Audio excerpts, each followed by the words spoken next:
en la casa del Tuyo, de 2 pisos, en Potes, en el corazón de Liébana, recibidos por don Eduardo García de Entarría, que es una persona, un prócer y una escuela, un hombre sencillo, con quien vamos a dialogar en su casa en un momento importante, después de su siesta, bien ganada, porque no es un hombre que duerma mucho. Vamos a referirnos a lo divino y lo humano, sin orden.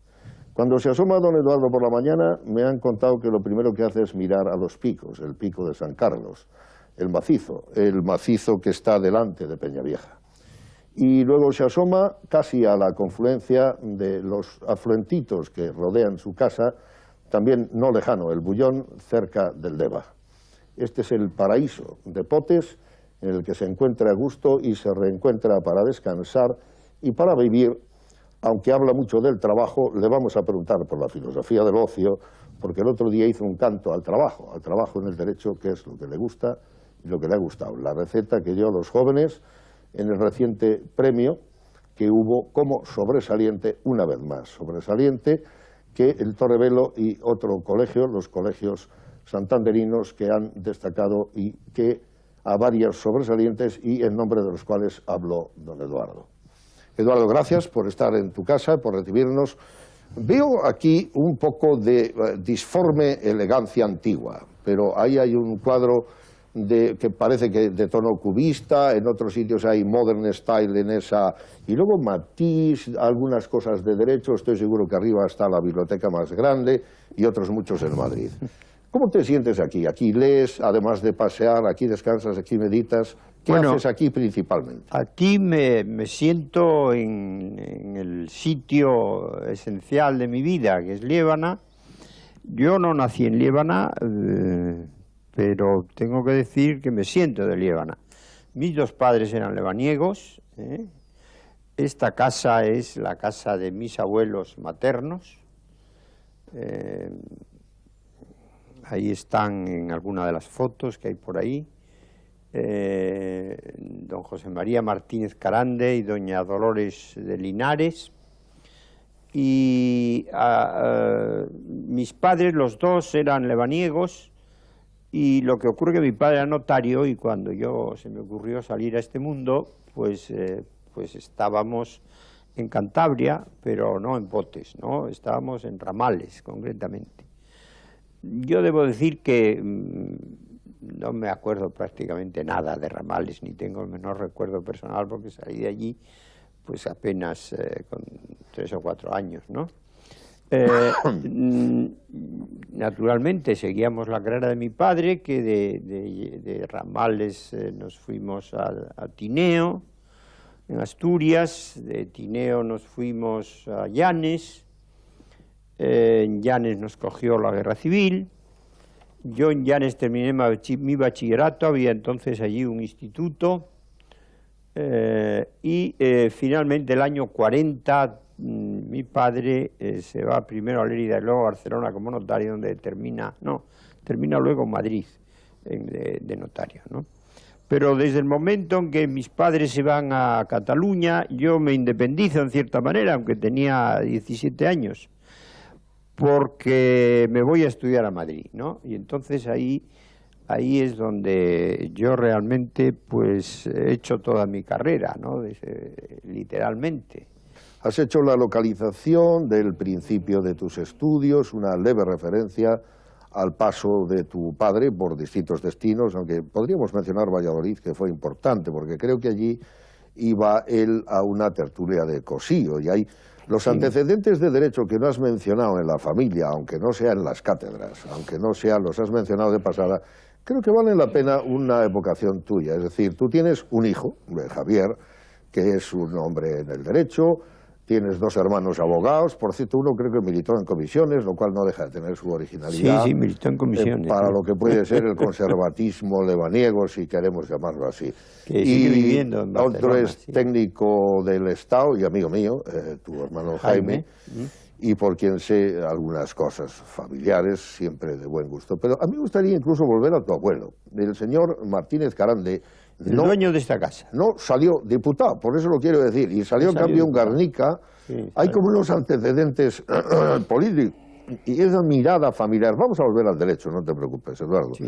Esa mirada familiar, ¿qué ha sido para ti estar en una familia de 5 hermanos? Me consta que les has ayudado seriamente, cuando he llegado al caso así lo reconocen. De alguna manera has hecho como padre tardío, así lo reconoce alguno de ellos. Está una hermana tuya, Maricruz, que tiene una gran originalidad, porque es una mujer que ha trabajado en el siglo de oro como catedrática, pero a la vez tiene la originalidad de la literatura llamada marginación. Puede ser una novela del oeste Los pliegos de Cordel. o los llamados pliegos de Cordel. Yo quisiera que hagas un parlamento semejante al que has hecho, o como tú lo desees, del entorno familiar, del origen nutricio lebaniego, de dos vidas, al fin y al cabo, de familias mayoritarias, como son la familia original y tu propia familia, tus hijos. Bueno, eso es verdad. Yo tengo que decir que yo, antes os lo dije, no he nacido en Liébana. Bueno, varios hermanos no he nacido en sois Potes, de allí, ¿no? Ninguno. No, de Ramales.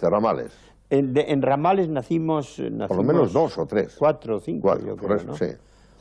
Otro nació en Tineo, otro nació en Llanes, y Sí. la última nació en Lérida, ¿no? O sea, mi padre fue regando de hijos. Pero aquí se focaliza el origen. Aquí realmente veníamos prácticamente todas las Navidades y todos los veranos a visitar esta casa donde reinaba mi abuela, que era la gran Matriarca. matriarca. Ya existían esos abetos y glicinias tan bellos que tienes ahí en el jardín. Esos abetos no, esos los he plantado yo, ¿no? Muy bien. Pero sí, toda la huerta esta estaba y la casa estaba, que ha sido reformada luego, pero mi abuela, que era un encanto de mujer, que se llamaba Dolores Linares.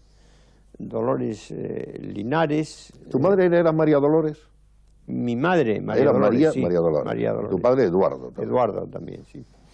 Bueno, en esta casa, como digo, veníamos todas las Navidades, todas las vacaciones de verano. Aquí vivían en casa de mi abuela, en esta misma casa. Vivían con ella 2 hijas que se quedaron solteras, tía Carmina y tía Mercedes, y una que estaba viuda, tía Luz, viuda de un registrador, Martínez de Bedoya, ¿no? Tengo que decir que toda mi familia era familia de juristas.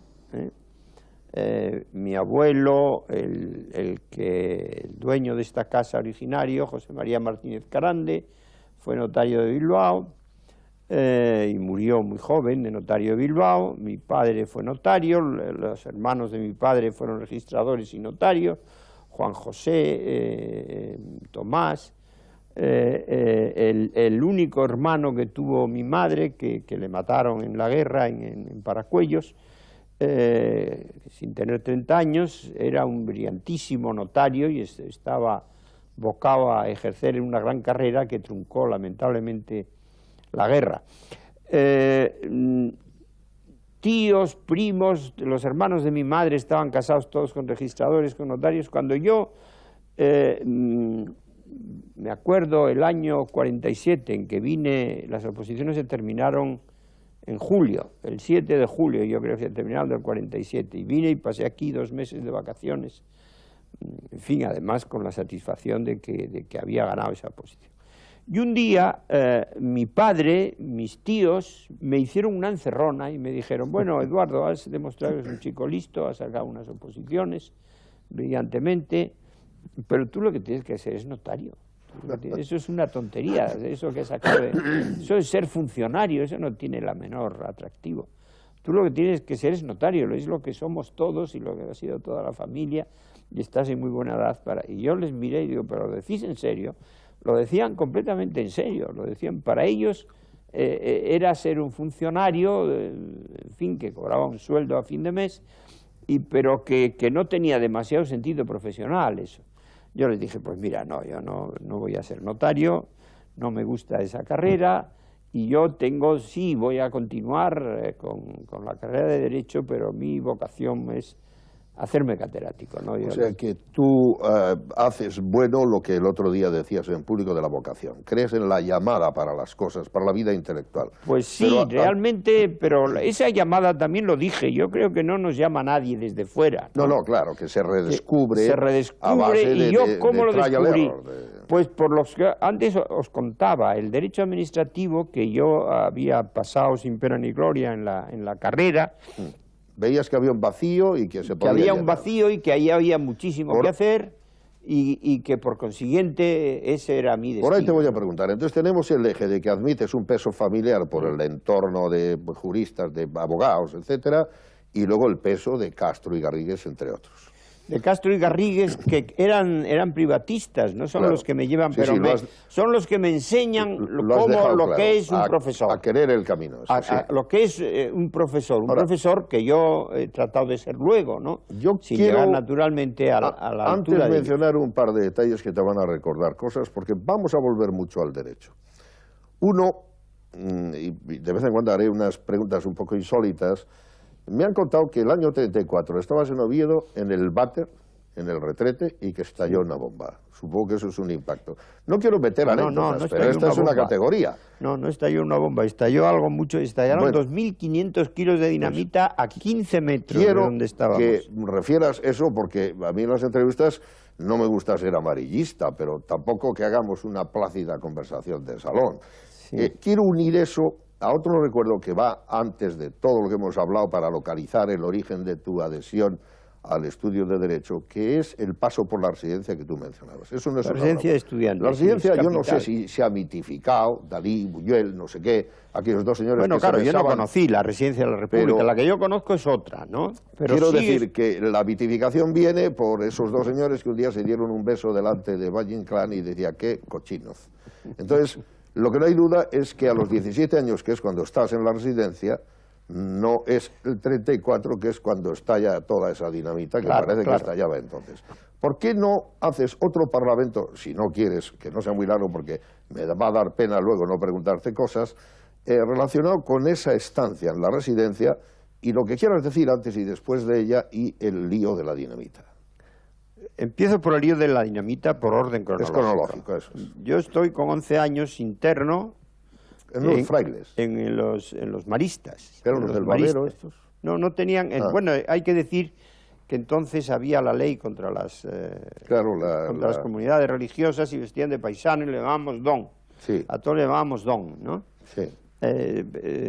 Son frailes pero no curas, ¿eh? Ya. Es una orden francesa Marista. dedicada a la enseñanza. Bueno, tenían su colegio a 15 metros del Parque de San Francisco de Oviedo, en la calle Santa Susana. En la calle Santa Susana estaba el colegio de los maristas, el colegio Euseba, que se llamaba, y enfrente estaba el Instituto de Segunda Enseñanza, sí, que había sido colegio de los jesuitas y que se habían establecido cuando confiscan todas las propiedades de la orden jesuítica, ponen ahí el Instituto de Segunda Enseñanza. Era un palacio que estaba en alto sobre la calle Santa Susana, y esa circunstancia es la que nos salva la vida, porque nosotros, cuando empieza el golpe del 34, pues nosotros, los curas se preocuparon enormemente por nosotros, dormimos alguna noche subiendo por una escalera para salirnos del colegio porque temían que pudiera haber problemas. Finalmente quedábamos muy pocos, no llegábamos a 20, yo creo, los que no pudimos salir, y nos pusieron en la parte baja del colegio. Sí. Y justamente cuando termina el golpe, porque entran las tropas que vienen de África, Yagüe, Franco no venía con ellas, estaba en el Alto Estado Mayor, pero Yagüe, la Legión, los moros incluso, etcétera, etcétera. Eso es el final del golpe del 34, y en ese momento los mineros que habían depositado allí, habían hecho su depósito de dinamita en el instituto, para marcharse le prenden fuego y allí explota aquello, y esa es la destrucción de media ciudad de Oviedo, que se produjo antes de la guerra de 36, en el 34. aquello llegó a todo Oviedo, pero nosotros que estábamos a 15 metros, por la circunstancia de que estaba en alto, cegó el edificio a partir del primer piso, y el primer piso no nos pasó nada, ¿no? Ni lo oímos el ruido, ni oímos el ruido de la explosión. Empezamos a ver que se caía al techo. ¿Se quedó en un gran susto o llegó a ser un trauma, Eduardo? No, en un gran susto. Aquello no pasó nada, porque No. Absolutamente a ninguno de nosotros nos pasó nada.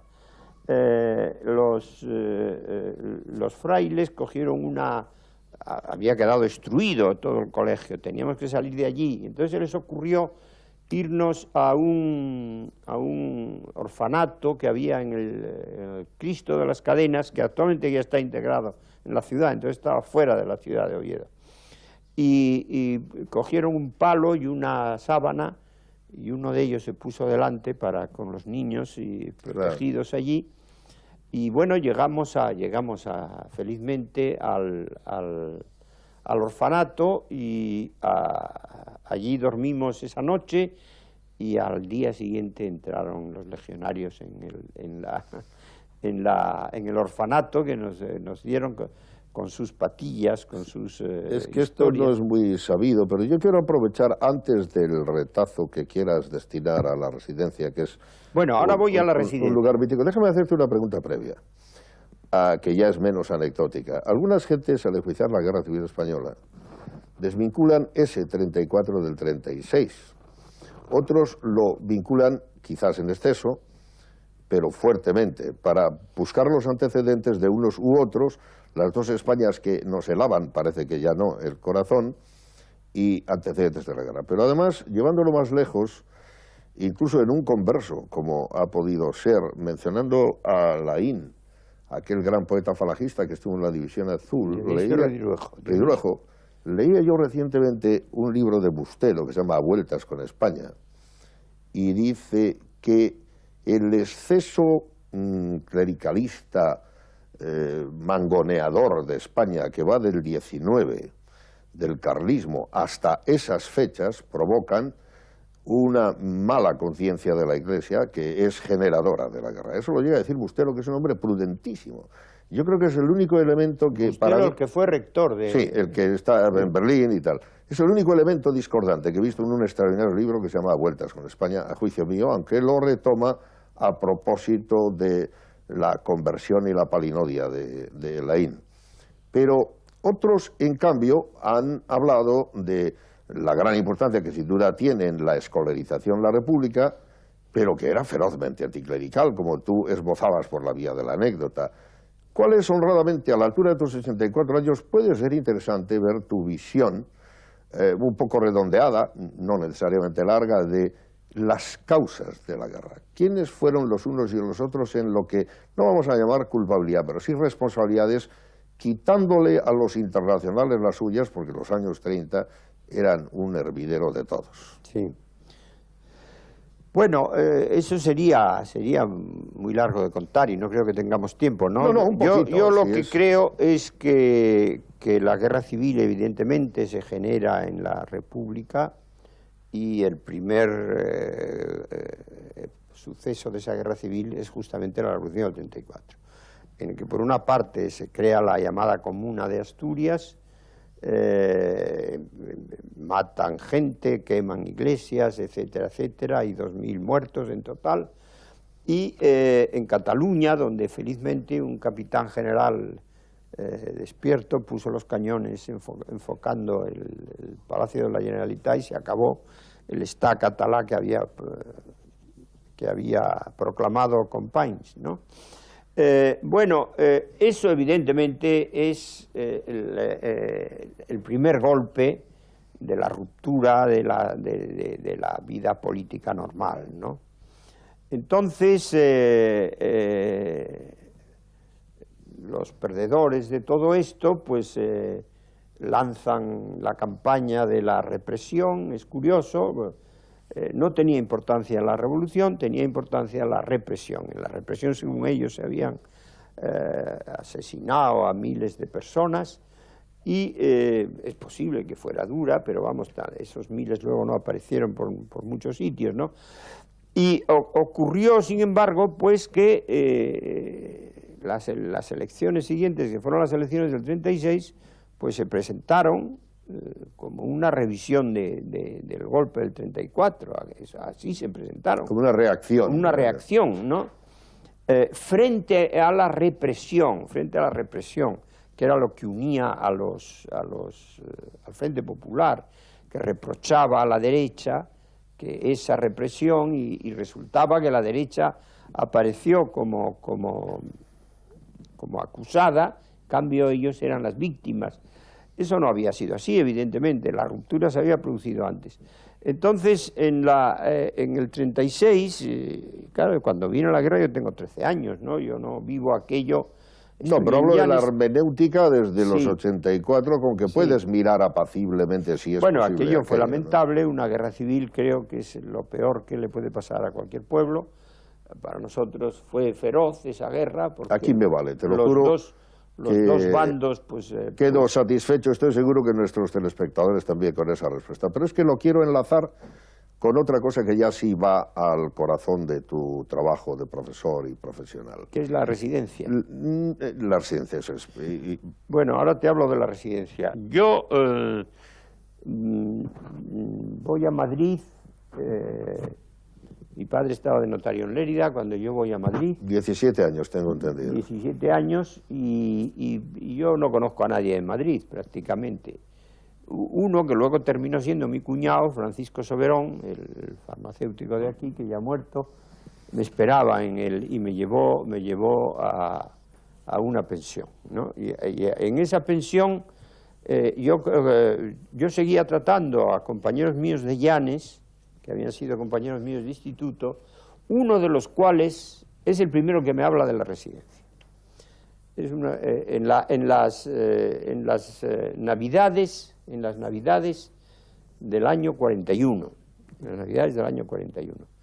Y yo entonces, que no sabía nada de la historia de la residencia, fui a ver la residencia y me quedé maravillado, porque la residencia es un lugar que es extraordinario, la colina de los Chopos, que llamaba Juan Ramón Jiménez, ¿no? Y desconocía toda la historia. Logré entrar allí porque un primo carnal mío era consejero nacional del movimiento, las cosas como son, y Javier Martínez Bedoya, también nieto de mi abuela de esta casa, y Javier Martínez Bedoya fue el que le escribió a Pedro Laín, que entonces era del movimiento también, y Pedro Laín, que era el director, me metió y estoy allí desde el año 41. Entonces allí descubro yo realmente, eso fue importantísimo para mi formación política, podemos decir. Allí descubro yo otra España que no es la de la guerra civil, ¿no? La España realmente, pues eso había sido una obra de la Institución Libre de Enseñanza. Allí en aquella residencia habían vivido Juan Ramón Jiménez, que había dirigido la colección de publicaciones, estaban allí, qué sé yo, un libro de Eugenio Dors, los 4 libros de ensayos, la primera recopilación de Unamuno. Esa serie de las publicaciones de la residencia de estudiantes las había dirigido todas Juan Ramón Jiménez. Y bueno, allí conocí a Pedro Laín, evidentemente, que Pedro Laín ya estaba ganado por ese espíritu. Pedro Laín era entonces todavía falangista, pero comía con nosotros prácticamente todos los días. Allí había antiguos residentes que mantenían vivo el fuego sagrado de la institución, etcétera, etcétera. Y allí Laín empezó a ser el Laín que luego... Autorrevisando su propia... Claro, autorrevisando y, en fin, como intelectual, intentando llevar lo que había salido del movimiento hacia cauces un poco más objetivos, ¿no? Yo allí me hice amigo de Laín, esa fue una gran amistad, yo era un chaval. Sí. Creo que es muy amistoso don Pedro. Que era Pedro era una persona encantadora, era muy enormemente educado. Recuerdo una enorme polémica que tuvo con Sánchez Albornoz, que fue durísimo con él, implacable, y con qué elegancia encajó el golpe en el ABC de la época. Pero este es un buen punto para preguntarte ya más de lleno algo. A mí me gustaría un cierto esquema, lo que llaman los americanos básico, o sea, de esencial, del derecho administrativo. Es decir, Sin ese franquismo, sin los grandes nombres, mencionabas a Fuello, Lea, son personas del régimen, aunque algunas muy avanzadas, nunca habría sido, de alguna manera, el fundador indiscutible que eres del derecho administrativo de España, eminente jurista en Europa, pero quiero decir que había un desierto, aquí había un vacío, y así como se habló de la falange de cuello blanco, el propio Fuello tiene algunas frases originales que no recuerdo ahora también a tenor de este estilo, aunque esto Fuello pertenece tuvo a... una fiebre falangista al final de su vida. A eso me refiero, sí. Escribía en Pueblo, etcétera, en la etapa de una cercanía con Romero al principio. Sí. Pero quiero decir que en este desierto normativo, tú eres el importador, el fundador, el adaptador, el todo del derecho administrativo en España. Bueno, A mí me gustaría preguntarte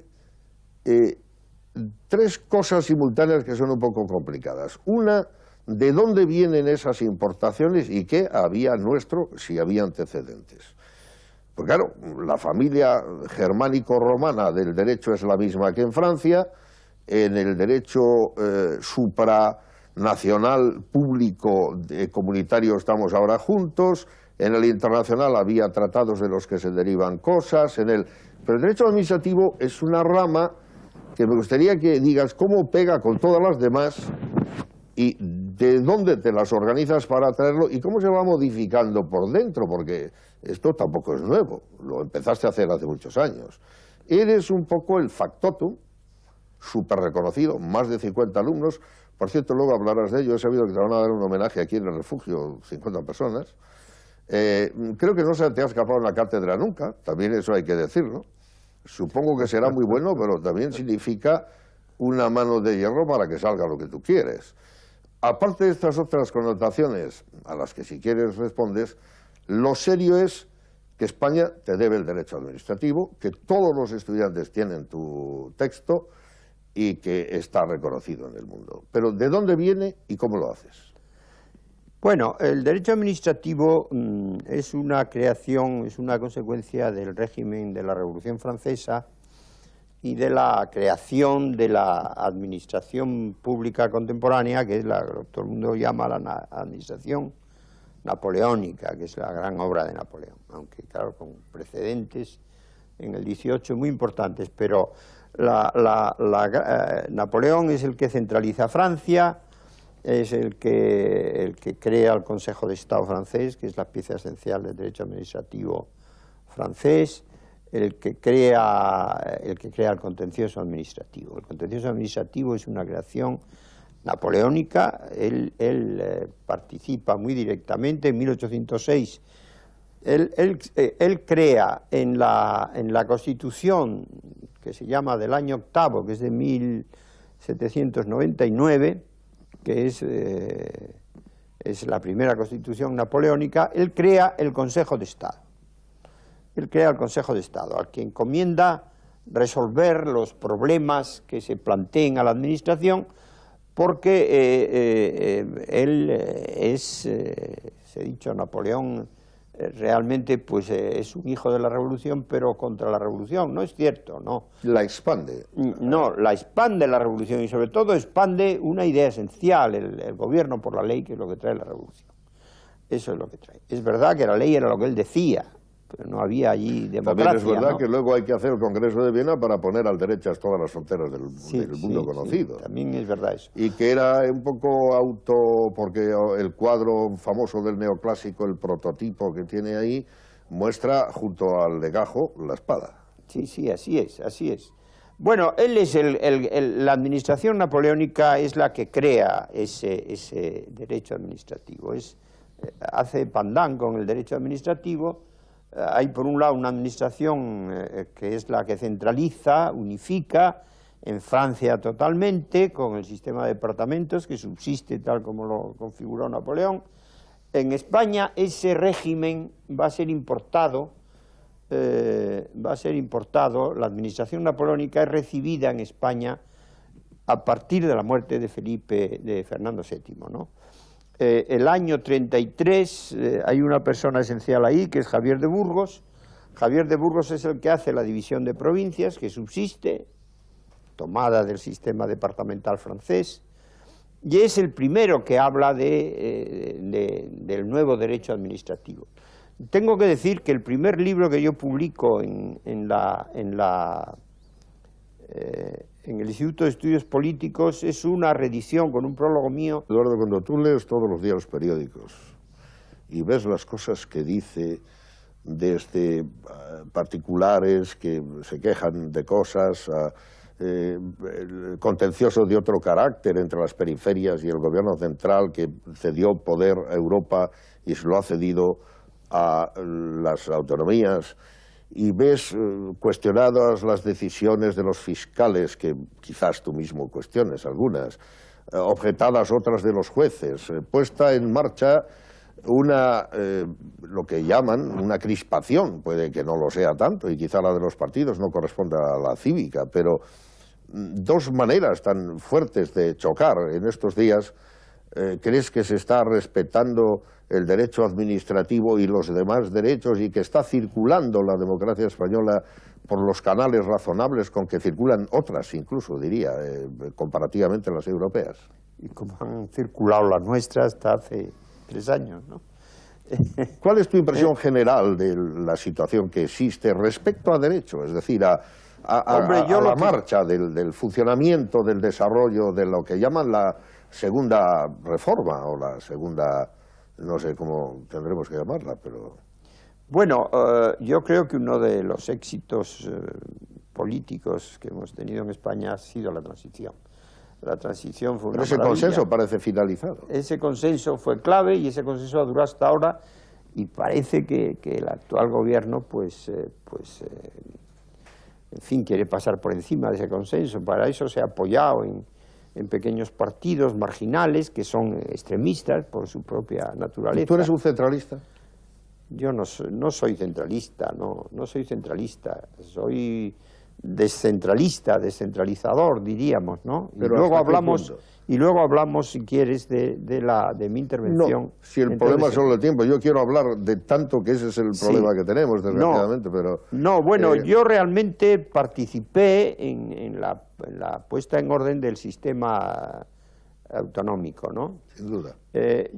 Yo durante la elaboración de la Constitución me llamaron los socialistas, los de unos y otros, como tantas veces. Hablé con ellos en bastantes ocasiones, etcétera, etcétera. Pero fue una intervención, en fin, un poco, lateral.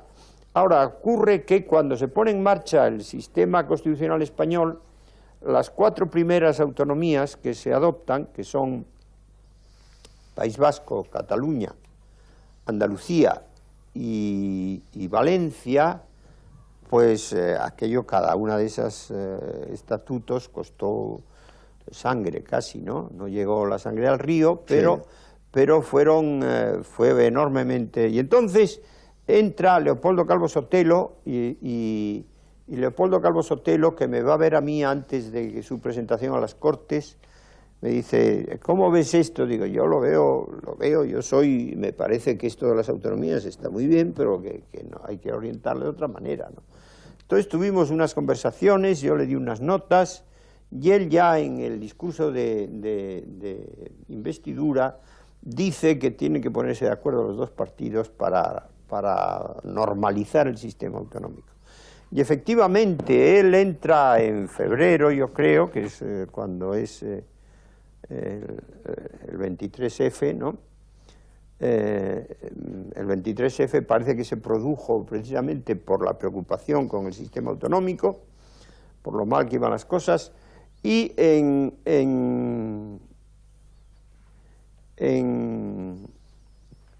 julio de ese año, de ese mismo año, que estamos hablando del 81, si no me equivoco, ¿no? Sí. Del 81, pues tienen lugar los llamados acuerdos autonómicos. ¿Cómo se llega a esos acuerdos autonómicos?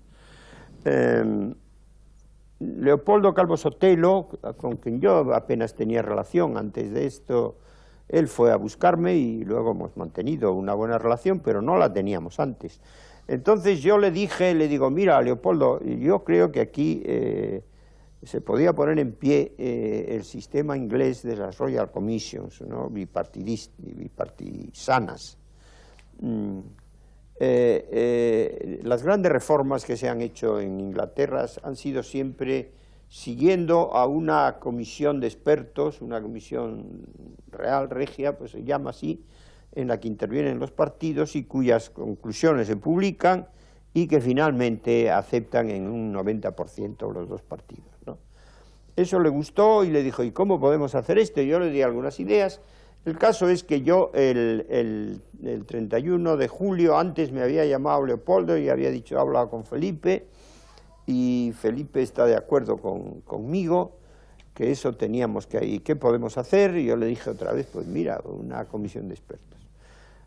Y me llama al día siguiente, bueno, pues habla con Felipe y dice que de acuerdo, pero que el presidente de esa comisión de expertos tiene que se estudie. No, yo no tengo ninguna vocación política, es decir, tengo vocación de no política, eso claramente, yo jamás he aceptado ofertas políticas y he tenido bastantes. Sí. Tenéis que prescindir de mí, yo os asesoro a vosotros, pero no soy yo la persona. Bueno, ellos insistieron, me citó una vez en la Moncloa Felipe y estaba allí, Leopoldo, y estaba allí Felipe, cosa que no me había dicho. Y allí los dos me dijeron, mira, tienes tú que ser el presidente de esta comisión de expertos. A los dos nos parece muy bien la comisión de expertos para que no poner fin a esta guerra para cada una de las autonomías, para cada uno de los estatutos, que se adopte un modelo y que se siga. Bueno, yo al principio me resistí, pero me dijeron que tenía que ser, que los dos estaban de acuerdo, y entonces acepté. Entonces sí, se formó una comisión de expertos que fuimos 5 nada más. 2 eran todos profesores de Derecho Administrativo. Sí. Entonces nos reunimos, tuvimos una serie de reuniones y publicamos un informe sobre autonomías, Sobre ese informe sobre autonomías nosotros decíamos que el momento que era muy bueno, que el tema de la descentralización territorial estaba de moda en toda Europa y que no tenía por qué ser ningún trauma, ningún cataclismo, ¿no? Y que eso tenía enormes posibilidades, y entonces pues allí trazamos un esquema más o menos de cómo se podía generalizar. Entonces, sobre ese informe se adoptan los llamados acuerdos autonómicos. Los acuerdos autonómicos que se firman entre el PSOE y UCD, entonces, ¿no? Se firman en julio del 41 y esos acuerdos dicen primero cómo se tienen que organizar el sistema autonómico, el mapa autonómico. Nosotros proponemos el mapa autonómico, tampoco fue que tuviéramos especial imaginación, era lo que se había hecho, las iniciativas que estaban ya existiendo, y resolvimos el problema que tú mencionabas al principio de las autonomías uniprovinciales. Sí. En la fase de las preautonomías, salvo el caso de Baleares, ninguna de las preautonomías fue uniprovincial, porque temían que se fragmentase demasiado el mapa autonómico, y eso, sin embargo, se resolvió en los acuerdos autonómicos. Y ahí sale Cantabria también. ¿Cómo ves al día de hoy el resultado de aquella configuración, de toda la negociación? Se ha ido de las manos, hay que ponerle un límite, se necesita incluso una reunión nueva de estos Royal Commission equivalentes.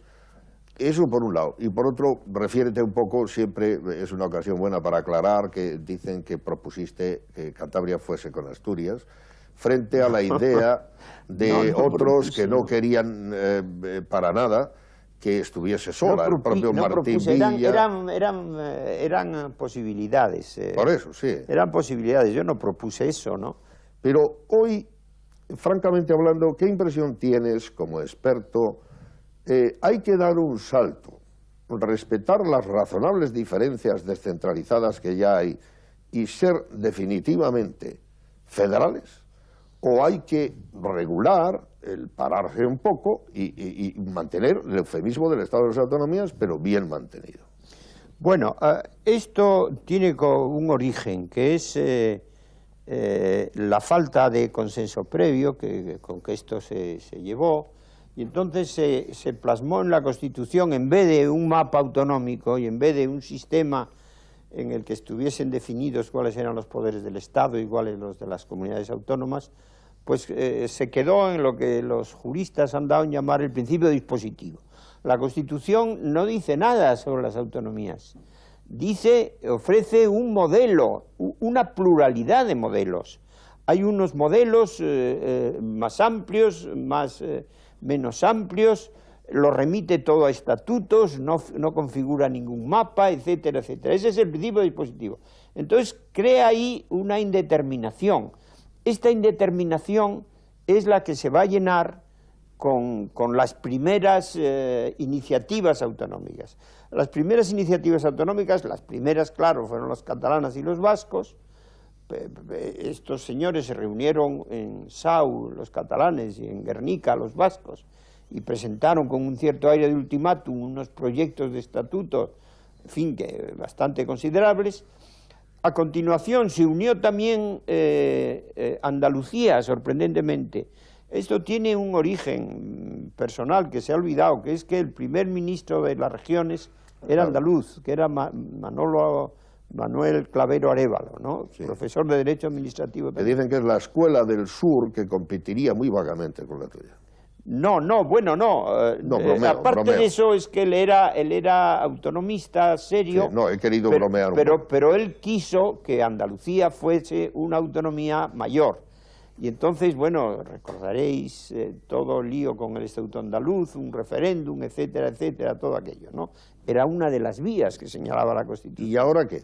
Bueno, entonces, cuando en el año 81 se hacen los pactos autonómicos, dijeron, bueno, esto no puede ser, que cada autonomía invente una cosa para ella y tal, y sea un problema general. Vamos a hacer un plan general. Y eso fue lo que nos encargaron a la comisión de expertos. Nosotros diseñamos un mapa autonómico, que es el que existe. Entonces tú dices, tú propusiste... No, te preguntaba eso, que si Clavero tenía con Andalucía una...